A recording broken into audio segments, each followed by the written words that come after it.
sikap yang berserah sepenuhnya bahwa biarlah terjadi menurut kehendak Tuhan dalam kehidupan kami. Karena kami tahu Tuhan justru yang terbaik yang Tuhan berikan bagi kami di saat kami berserah. Terima kasih Tuhan, kesempatan yang baik yang Kau berikan bagi kami. Bersama dengan umat-Mu kami dapat memuji, memuliakan nama Tuhan. Dan saatnya Tuhan, hati kami terus rindu akan mendengarkan suara-Mu. Karena kami tahu Tuhan firman-Mu adalah kekuatan bagi kami. Mari berbicaralah bagi kami, berkata-katalah bagi kami, sampaikan isi hati-Mu. Karena kami siap mendengarkannya. Dalam nama Tuhan Yesus kami berdoa. Haleluya. Amin. Puji Tuhan, silakan saudara duduk.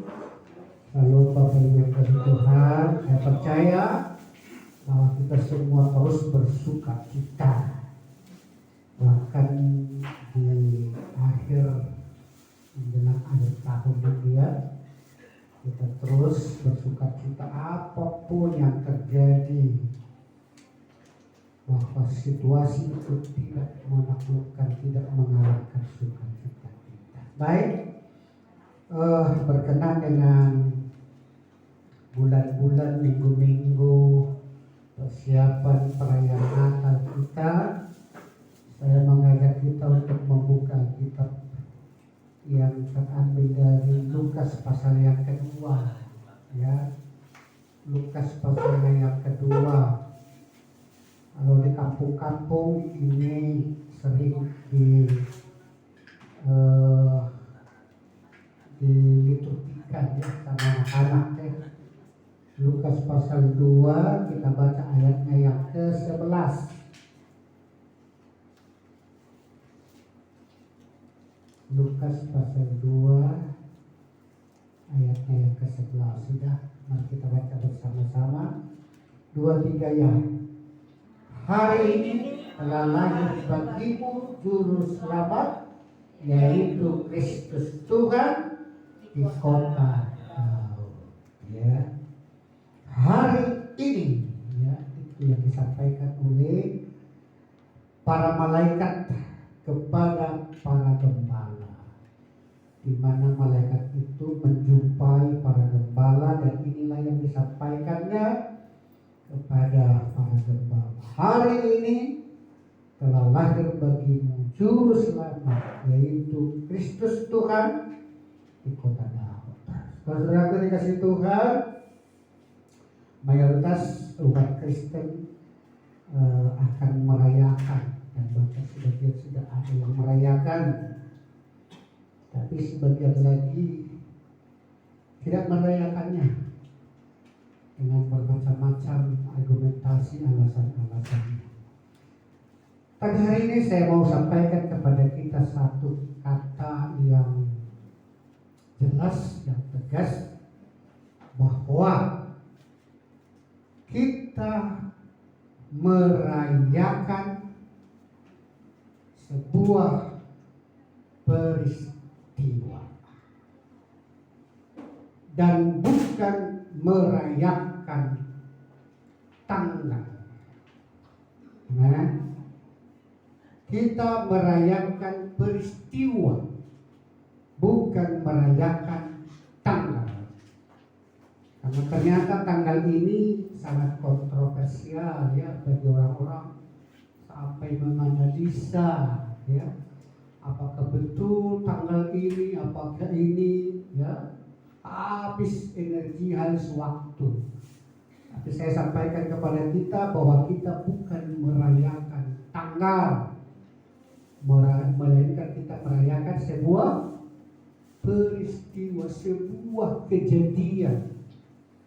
Karena ini adalah sebuah peristiwa nyata, bukan dibuat-buat, bukan rekayasa. Misalnya ada sesuatu yang sebenarnya tidak terjadi tapi dibuat seakan-akan terjadi.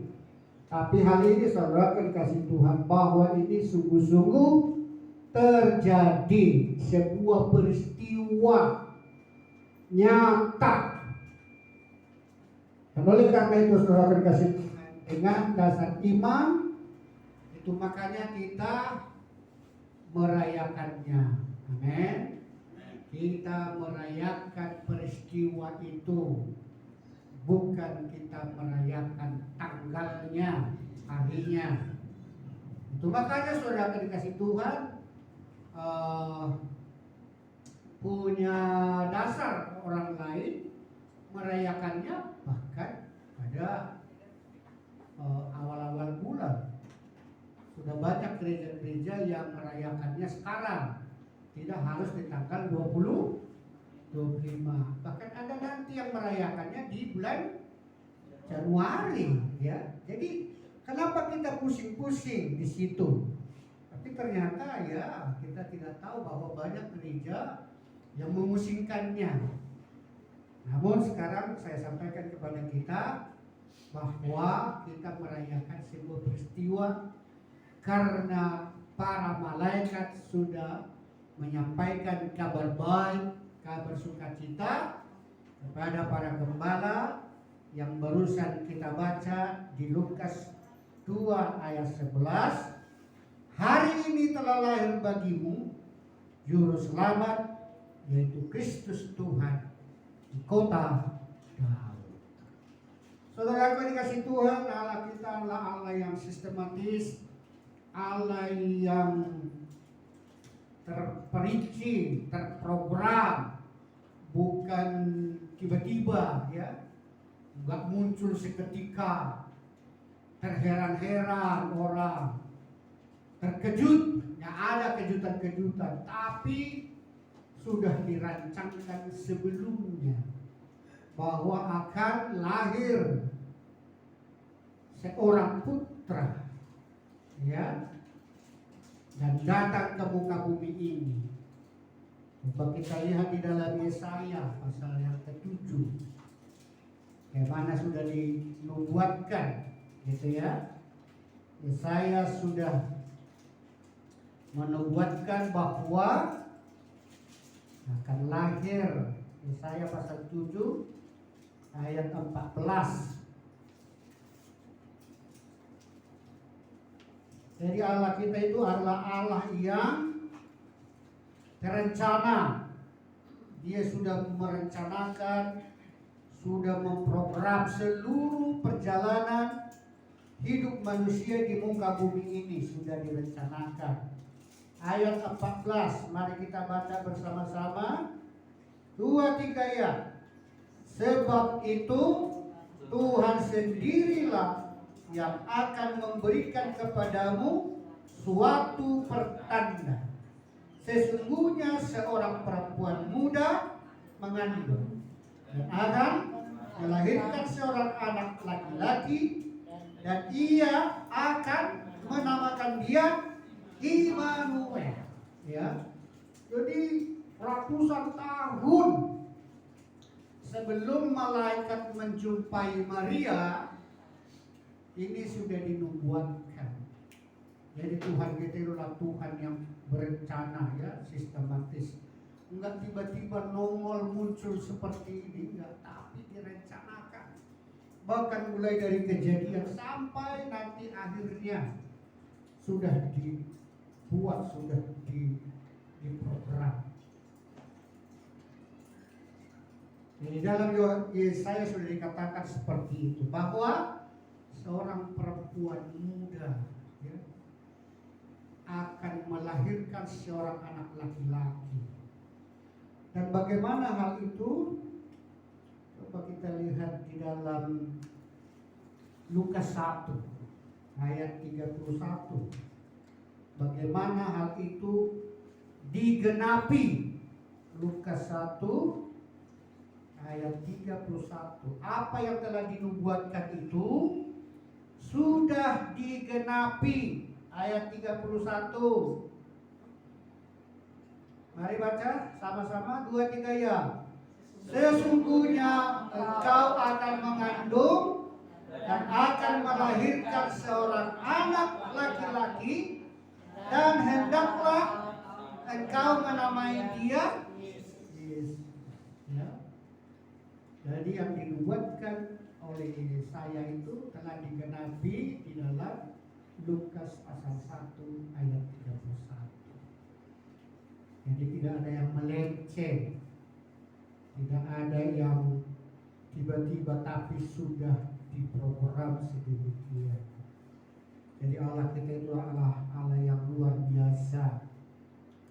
Namun saudara yang dikasih Tuhan, sebagaimana apiknya Tuhan telah merancangkan, Tuhan telah merencanakan itu, dan betapa Dia mengasihi kita, bagaimana Dia peduli terhadap umatnya, karena umat manusia ini telah mencoba untuk mengatasi persoalannya.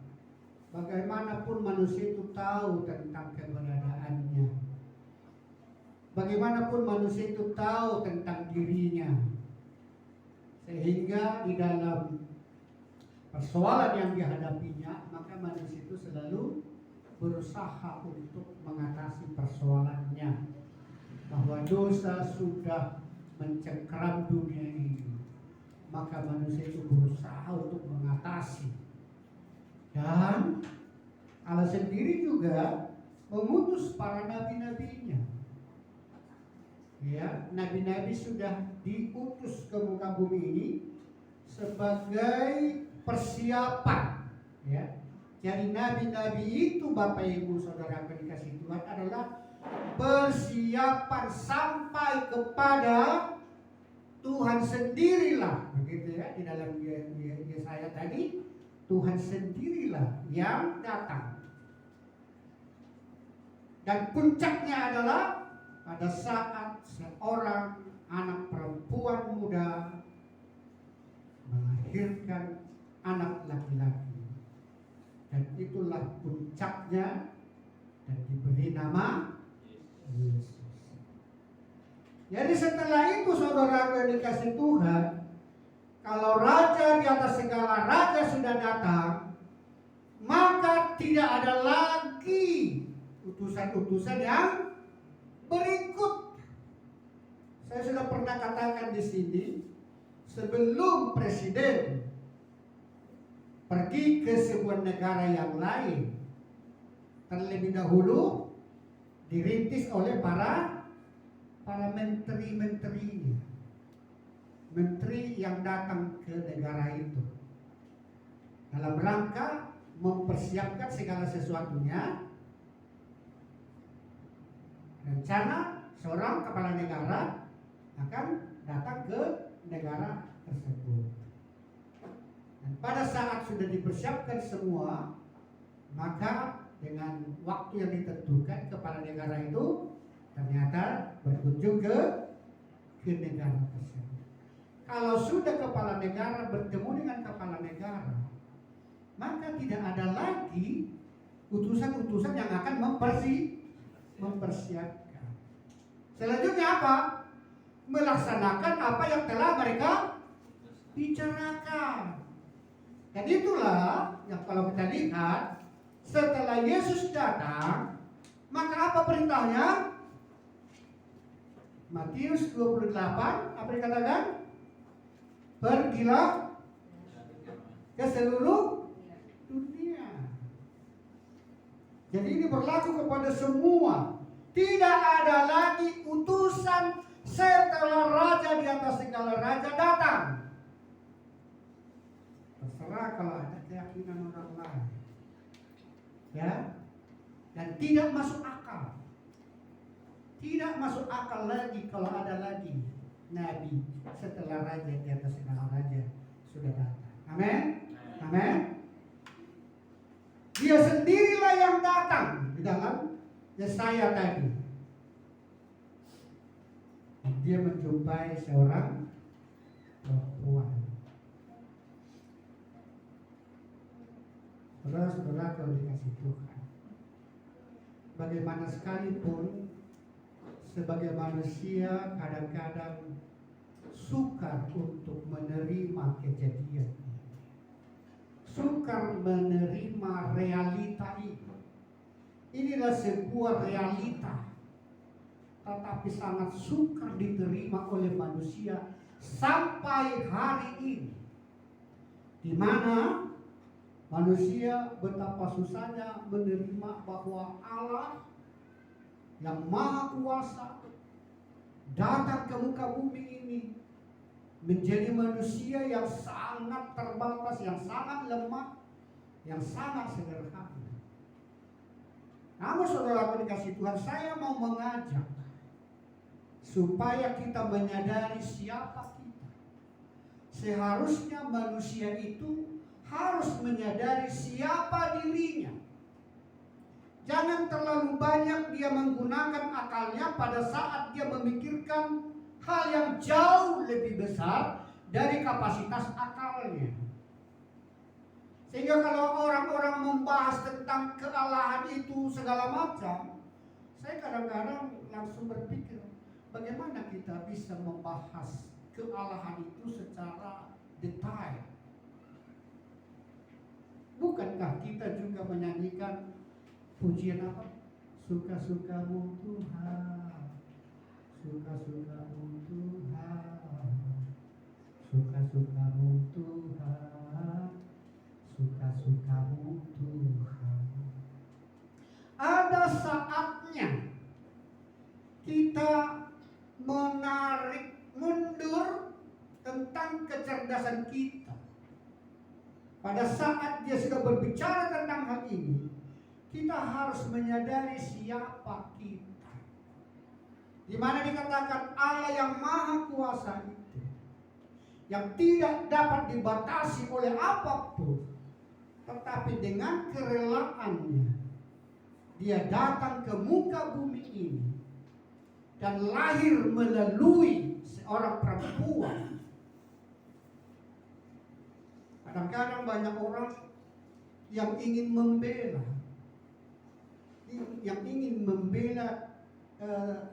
Allah ini karena dianggapnya kelahiran Tuhan ini menjadi sebuah kelemahan, di mana Allah yang Maha Kuasa menjadi lahir melalui seorang perempuan yang sangat terbatas, yang sangat lemah, melalui seorang bayi, melalui proses janin, di mana kemahakuasaannya, Allah yang Maha Kuasa menjadi janin, Allah yang Maha Kuasa menjadi bayi, Allah yang Maha Kuasa menjadi orok yang sangat terbatas, yang tentu mengalami bagaimana biasanya manusia, yang kadang-kadang mereka menganggap sebuah kehinaan. Kalau Tuhan itu lahir menjadi manusia, akan menjadi hina. Karena apa? Karena tentu sebagai manusia, secara natural, secara alami, akan hidup sebagai manusia normal. Dan hal ini kadang-kadang sering diungkapkan oleh orang lain. Masa pipis, masa lahir dari alat kelamin manusia, Tuhan. BAB lagi, begitu ya. Masa jadi manusia, gitu ya. Yang kadang-kadang kalau kita pikirkan, ternyata manusia ini sangat melecehkan manusia itu sendiri. Berarti betapa lecehnya manusia itu. Masa jadi manusia?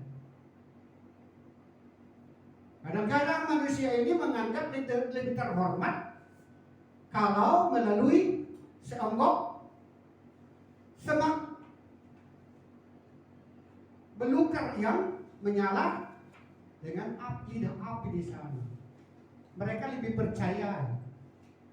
Mereka lebih percaya sepotong dahan kayu yang mewakili kehadiran Allah di tempat itu daripada melalui kelahiran seorang bayi, seorang manusia, gitu ya.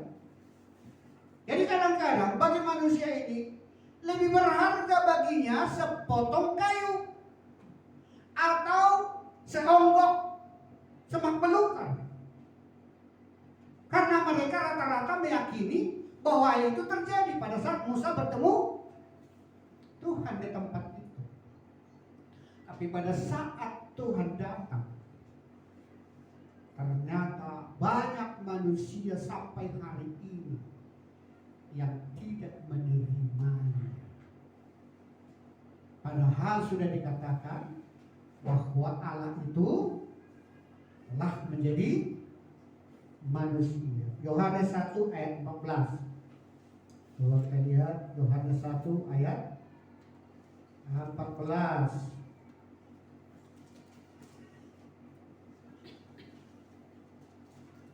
Sudah? Mari kita baca 2-3 ya.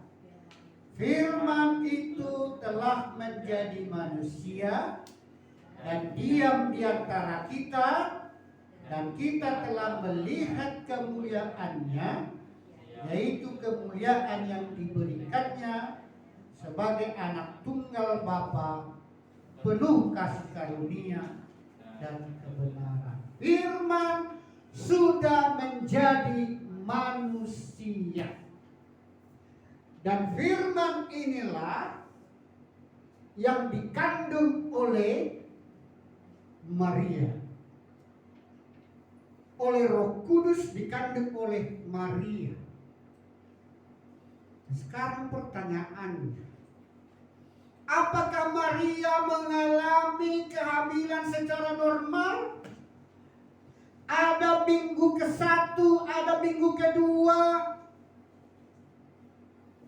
ada 2 bulan keramiknya, sampai nanti ke 9 bulan.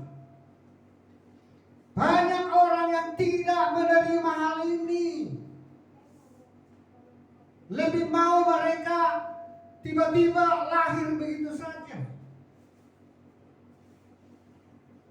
Dan saya mengajak kita semua, Bapak Ibu Saudara kekasih Tuhan, biarlah kita menerima apa yang Allah rencanakan. Dengan catatan kita harus menarik mundur logika kita. Karena apa? Karena Allah yang Maha Kuasa itu, dengan kerelaannya, Dia datang menjadi sama dengan umat ciptaannya melalui proses kehamilan, sebagaimana umumnya manusia. Seorang wanita mengandung, mengalami pembuahan, dan minggu demi minggu akan berkembang janin itu di dalam. Dan sampai kepada harinya dia melahirkan, dan muncullah sosok pribadi yang disebut dengan manusia, orang manusia. Sekarang kira-kira seperti itukah Yesus ini? Bayi Yesus itu mengalami seperti itu atau enggak? Secara pribadi saya percaya sepenuhnya Bapak Ibu yang dikasih Tuhan. Karena tidak ada yang tidak bisa dilakukan oleh Tuhan kita. Kemahabisaannya lah, kemahakuasaannya lah yang justru dia membatasi di dirinya. Karena dia maha kuasa, dibuatnya dia menjadi terbatas.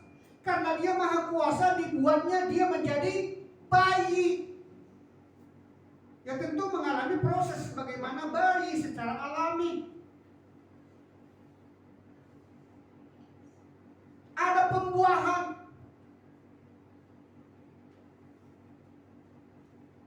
ada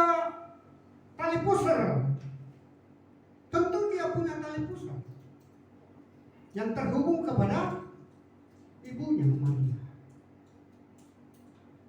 Tapi satu hal yang harus kita tahu, bahwa semua manusia di muka bumi ini pembuahannya melalui hubungan antara suaminya dan istrinya. Benihnya yang berbeda, bukan rahimnya yang berbeda. Rahimnya Maria, manusia, rahimnya rahim manusia. Tapi benihnya, ini yang membedakannya. Benihnya bukan benih alami seperti biasanya, tapi benih yang datang dari surga, yaitu firman. Firman menjadi manusia. Pada saat benih itu sampai kepada kandungan, apakah dia manusia? Dan pertanyaannya, apakah dia Allah? Begitu kan?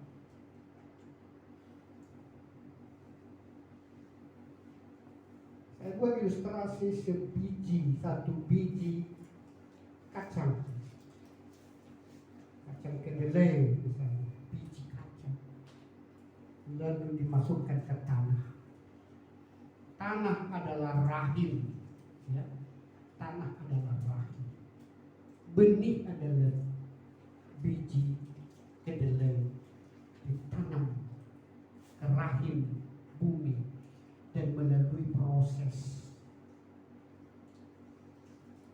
Apakah dia kacang? Tetap dia kacang. Lalu berubah bentuknya. Tadi bulat dia mulai pecah dan mulai dia muncul. Dia adalah kacang. Terus mulai berdaun 2, berdaun 3. Dia adalah kacang. Tidak sampai ditunggu dia berbuah baru disebut kacang. Dia mulai dari benih, dia adalah kacang sampai kepada prosesnya. Jadi dia adalah manusia. Disinilah saudara dikasih Tuhan yang harus kita mengagumi bagaimana Allah itu adalah Allah yang maha kuasa, di mana kita tidak bisa menjangkau kemahakuasaannya. Yang menjadi modal kita adalah percaya. Apa yang dikatakan oleh Alkitab, kita sepenuhnya percaya bahwa bedanya bayi Yesus dengan bayi manusia lainnya, secara fisik tentu dia sama. Secara fisik dia sama, ada hidungnya. Secara fisik dia sama, ada tangannya, ada kakinya, ada rambutnya. Ada gendernya. Kenapa sih kita harus melecehkan gender itu, Bapak Ibu yang dikasih Tuhan? Banyak orang di luar sana melecehkan gender. Masa Tuhan bergender? Kenapa dilecehkan manusia itu? Manusia adalah ciptaan yang paling mulia.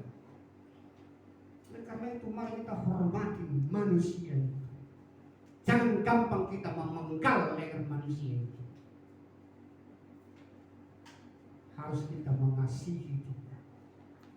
Dan itulah yang diambil oleh Allah. Dia ambil rupa manusia. Ada orang yang menanyakan, Allah itu maha kuasa, berarti dia bisa apa saja. Bisa apa saja? Iya, dia bisa apa saja.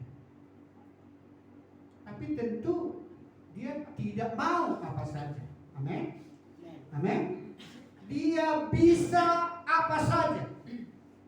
Tapi tentu dia tidak mau menjadi apa saja. Bedakan.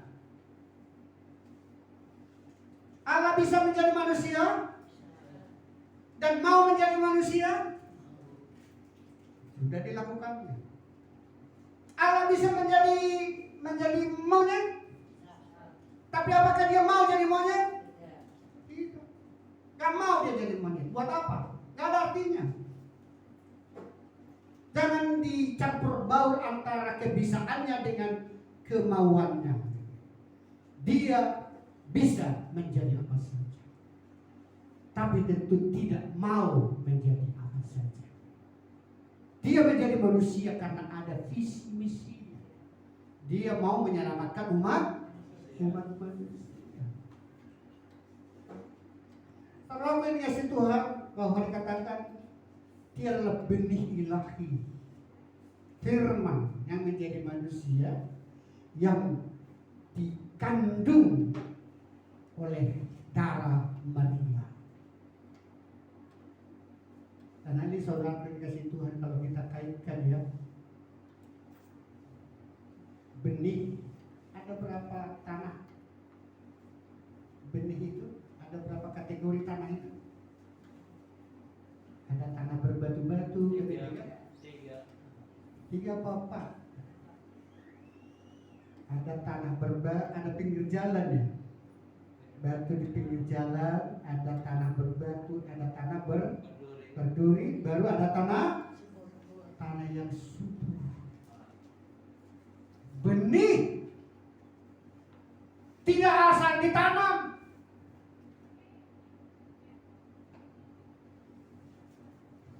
Banyak wanita di muka bumi ini. Zaman itu ya taruhlah misalnya puluhan juta lah, puluhan juta. Zaman dulu gadis puluhan juta. Tapi bisa saja tanah itu adalah tanah berduri, tanah berbatu-batu. Tetapi benih ini adalah ditanamkan di tanah yang subur. Amin. Siapa itu? Maria. Ya, Maria. Maria lah menjadi tanah tempat benih itu. Dia bertumbuh di sana. Dan kenapa? Karena Maria adalah pribadi yang Tuhan kenal, tahu persis siapa dia. Sebagai manusia, Maria memiliki emosi, jiwanya, perasaannya. Pada saat malaikat menemui dia, apa katanya? Dia tentu kaget. Pada saat malaikat menyampaikan ini, tentu akal pikirannya berfungsi. Bagaimana hal itu terjadi?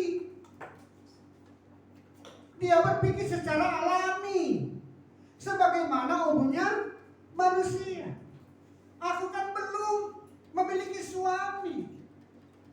Aku kan tidak pernah berhubungan dengan laki-laki. Bagaimana hal itu terjadi? Kan begitu kan? Kalau kita baca nanti di Lukas 1 itu ya, konflik bisa baca bagaimana malaikat menjumpai Maria, percakapan malaikat dengan Maria.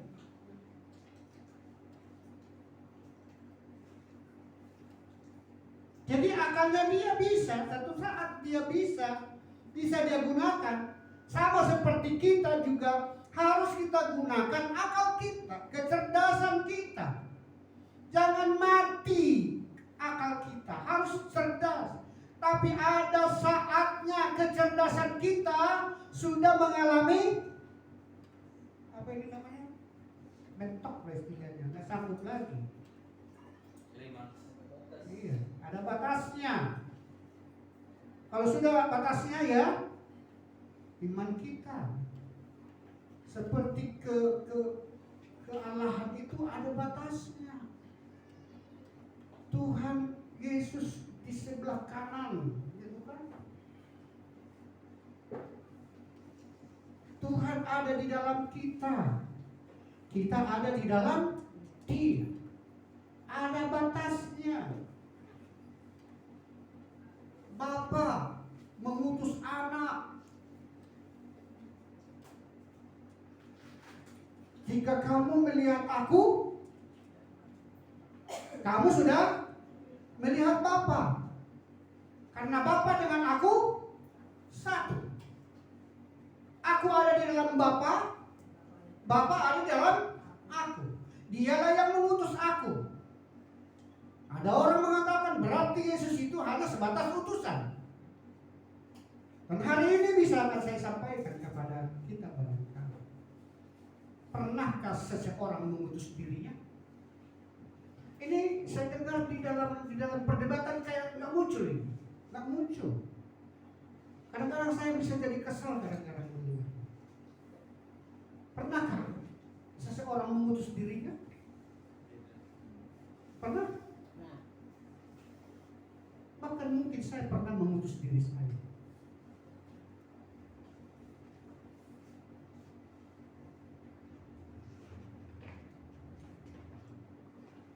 Menghadiri sebuah acara dengan ini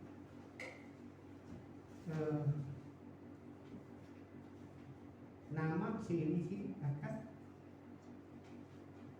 menghadiri acara yang diadakan di Bogor misalnya tanggal segini.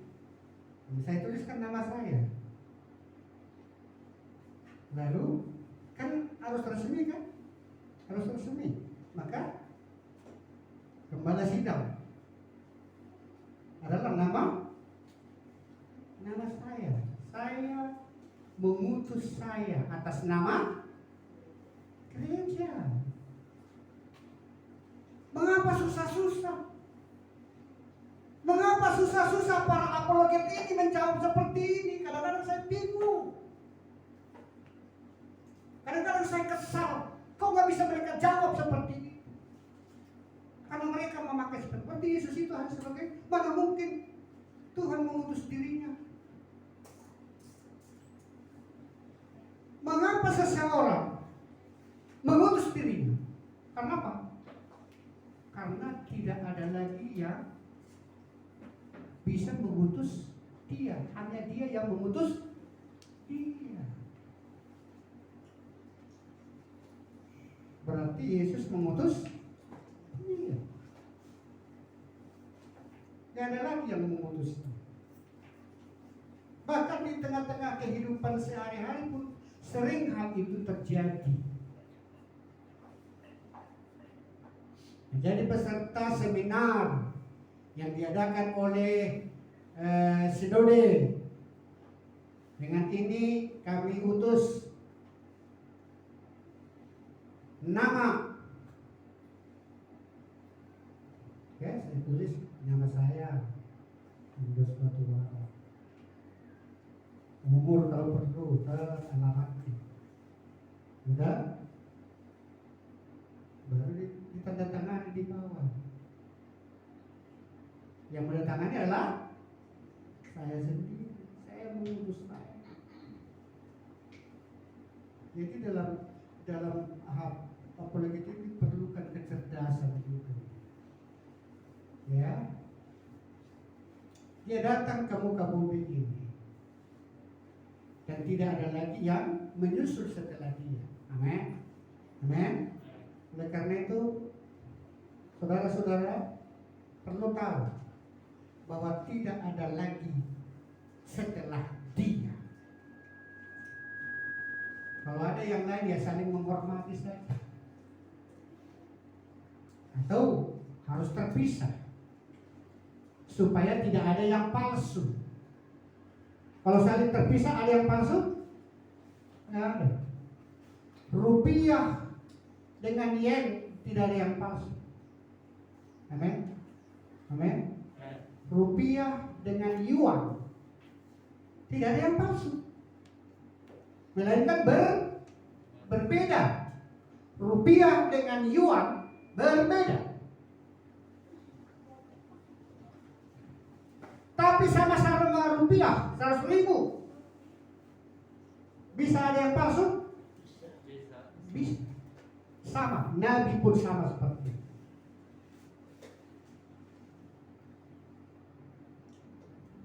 Nabinya Konghucu dengan apa palsu itu bagi kita? Palsu enggak? Beda. Tapi kalau dikaitkan dengan ini, maka mau tidak mau akan ada yang palsu. Seharusnya para apologet harus ini jadi dasar mereka untuk berdialog, berdebat. Oleh karena itu mari saling menghargai supaya tidak ada yang palsu. Karena Alkitab ini tidak bisa lagi ditambah-tambahi. Kalau ada yang tambah, yang dikaitkan dengan ini berarti palsu. Suka tidak suka, palsu. Makanya mari kita menjadi orang yang cerdas, yang otaknya itu wawasannya luas. Ya. Saya sebenarnya yang pengen masuk, tapi saya tidak tahu. Cara masuknya saya tidak tahu. Kesal saya, sering saya kesal mendengar mereka. Tapi saya pengen masuk ya. Gapteknya lah yang menjadi milik saya. Nggak pintar dari gitu ya. Tapi kalau materinya itu saya masih bisa. Bahkan kadang-kadang menjadi sungguh-sungguh jadi mendengarnya. Gitu ya. Baik saudara yang dikasih Tuhan, bahwa Maria adalah tanah yang subur, di mana dengan saat dia menggunakan akalnya, pikirannya, dia tidak mati akal pikirannya, sehingga dia berkata, bagaimana hal itu terjadi? Tapi ada saatnya akalnya dia tarik mundur. Dan apa dikatakan di dalam Lukas 1 ayat 38. Lukas 1 ayat 38 ya. Apa dikatakan di sana? 2, 3 ya. Kata Maria, sesungguhnya aku ini adalah hamba Tuhan, jadilah padaku menurut perkataanmu itu. Dia tanah yang subur, tidak ada semak duri, tidak ada batu-batu, tapi dia adalah tanah yang subur. Dia tahu kira-kira resikonya nanti, tahu. Bahkan Yusuf sudah punya rencana untuk meninggalkan dia. Bagaimana warga, bagaimana masyarakat. Tapi dia taklukkan semuanya itu. Karena dia lebih percaya Tuhan dapat melakukan segala sesuatu. Jadi dia adalah bukan asal tanah, bukan asal rahim.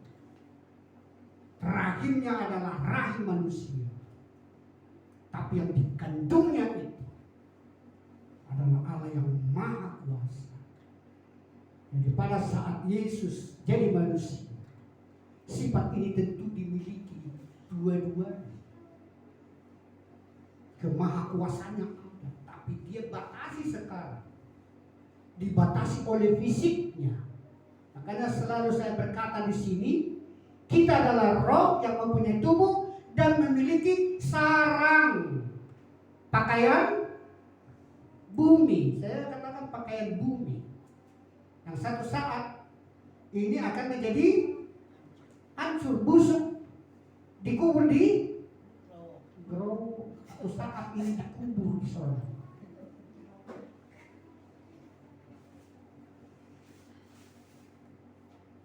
Terbatas dia dengan fisik itu. Ada lagi orang yang menanyakan, pada saat kita betapa itu, pada saat Yesus, apakah sudah ditunjukkan Yesus kemahakuasaannya pada saat dia masih balita?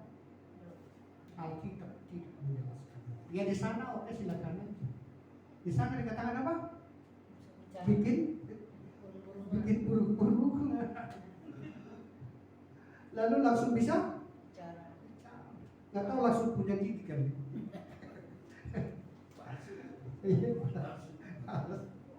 Ya. Tapi Alkitab tidak katakan seperti itu. Karena dia apa? Alami, benar-benar alami, dimilikinya sifat alami. Saya rasa makan bubur dia, pipis dia. Kalau pipis enak kenapa? Tapi ada kemahakuasaan di sana. Dan dia melalui peraturan-peraturan yang ada di muka bumi ini. Peraturan-peraturan yang ada di agama itu. Agama orang tuanya apa? Agama orang tuanya Yahudi. Tunduk dia, bahkan hukum Taurat dikatakan dia harus tunduk takluk kepada hukum Taurat. Disunat ya disunat. Tapi hukum Taurat mengatakan bahwa seseorang itu mulai bisa memerankan peranannya umur berapa? Umur 30 tahun. Itulah agama Yahudi pada saat umur 30 tahun baru dia melaksanakan tugasnya. Di mana dia sebelum umur 30 tahun? Secara alami aja membantu bapaknya sebagai apa? Tukang kayu. Tukang kayu aja di situ. Begitu ya. Jadi ada, diikuti dia takluk kepada hukum Taurat. Hukum Taurat yang mengatakan bahwa seseorang itu baru memerankan peranannya umur 30 tahun, jadi tunggu 30 tahun. Yang sementara ada orang-orang yang mengatakan dia sekarang melayani di mana katanya? Ada yang bilang di India lah, ada di mana-mana. Tapi Alkitab tidak katakan seperti itu. Amin. Kita lebih percaya kepada apa yang dikatakan oleh Alkitab. Dan itu masuk akal. Karena apa? Karena menurut hukum Yahudi, hukum Taurat, seseorang itu mulai memerankan peranannya dalam keagamaan adalah umur 30 tahun. Jadi Yesus muncul dalam pelayanannya umur 30 tahun. Dan kealahannya itu sudah dimunculkan. Apa itu antara lain? Bukan hanya melakukan mujizat, bukan hanya membangkitkan orang mati, tapi yang tidak bisa dilakukan oleh manusia apa? Dosamu sudah diampuni. Ya. Dan saudara dikasih Tuhan, hari ini adalah hari perayaan kita. Mau hari ini, mau besok, mau nanti, jangan habiskan waktu. Gereja-gereja kan menghabiskan, mengkritisi, menganalisa mau tanggalnya berapa. Tapi milikilah iman. Dasarnya adalah bahwa peristiwa kelahiran itu sungguh-sungguh terjadi. Bukan bohong-bohongan, bukan rekayasa. Yesus lahir, katanya tahu-tahu tidak ada lahir. Dibuat-buat. Tapi siapa yang bisa menyangkal bahwa Yesus pernah lahir? Gak ada yang bisa menyangkalnya. Kalau masalah tanggal menjadi berbeda, jangan kita habiskan hal-hal yang tidak terlalu prinsipil. Oleh karena saudara dikasih Tuhan, mari kita bersuka cita. Mau apa yang dilakukan di dalam perayaan ini? Ada orang yang mengatakan, ngapain pakai apa ini? Apa ini? Sinterklas. Ngapain ada cemara-cemara? Tidak ada cemara di sana, katanya. Ya kalau tidak ada cemara, ya ketupat aja pun bisa. Amin. Namanya perayaan. Ngapain pusing-pusing? Bagaimana supaya indah?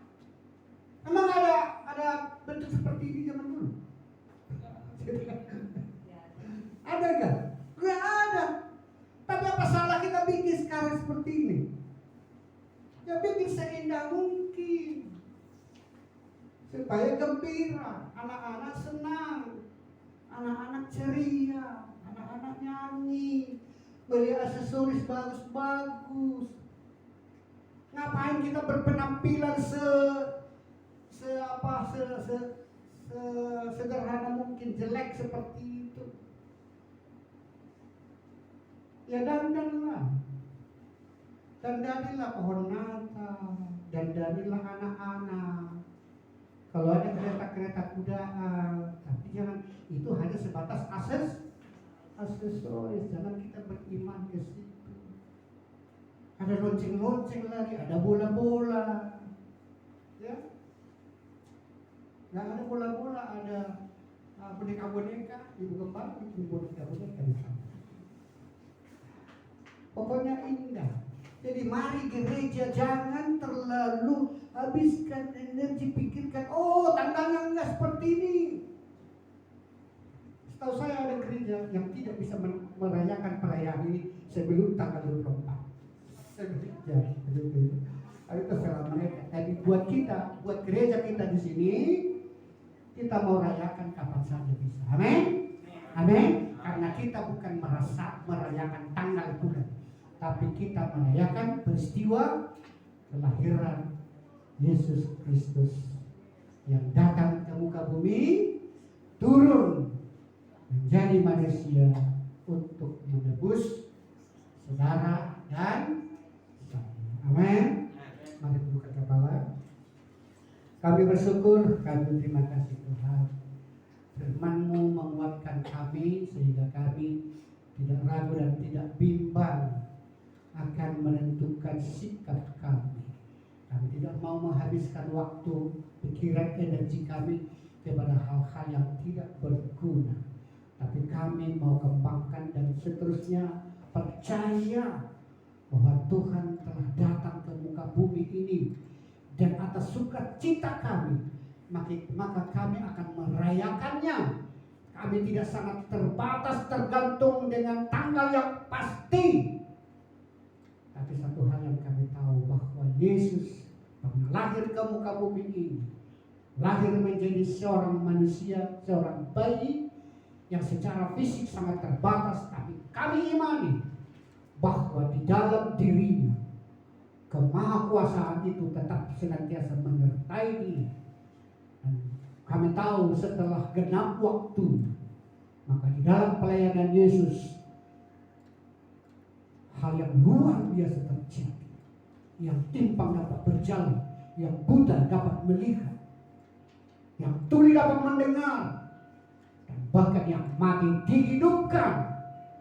Dan yang paling besar bagi kami sudah diampuni. Terima kasih Tuhan. Terima kasih. Hamba-Mu telah berhenti menyampaikan firman. Tapi satu hal yang kami tahu, firman Tuhan tinggal tetap dalam hati kami. Dalam nama Tuhan Yesus kami telah berdoa dan mengucap syukur. Haleluya, haleluya. Mari yang percaya berkata bersama-sama. Amin. Amin. Berikan kemuliaan Tuhan kita. Puji Tuhan.